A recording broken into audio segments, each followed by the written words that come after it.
پاکستان کی عوام پچھلے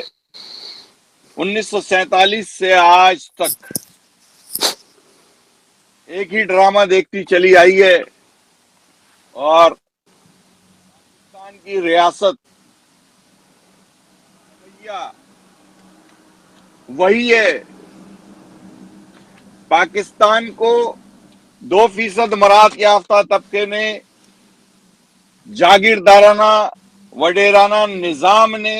جو فرسودہ جاگیردارانہ نظام جو سڑا گلا جاگیردارانہ نظام ہے اس نے اپنی شکنجے میں جکڑ رکھا ہے. تمام ملک کے اختیارات اور ملک کے تمام وسائل پر یہ قابض ہیں.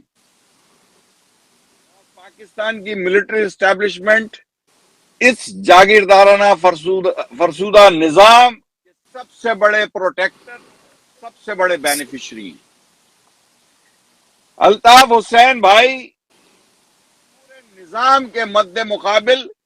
واحد تنہا آواز ہیں اور اتنی توانا آواز ہیں کہ 1992 سے لے کر آج تک کی ملٹری اسٹیبلشمنٹ کو الطاف حسین بھائی کے نظریے کے خلاف، ان کے بیانیے کے خلاف، ان کی سوچ کے خلاف، جو سوچ 98% عوام کی سوچ ہے، جو 98% عوام کی حکمرانی کی سوچ ہے، جو سول سپریمیسی کی سوچ ہے، اس کو ختم کرنے کے لیے پاکستان کی ملٹری اسٹیبلشمنٹ نے 19 جون 1992 سے لے کر اور آج تک جو در پہ کیے اور مہاجر اتحاد کو جس کی واحد علامت الطاف حسین بھائی ہیں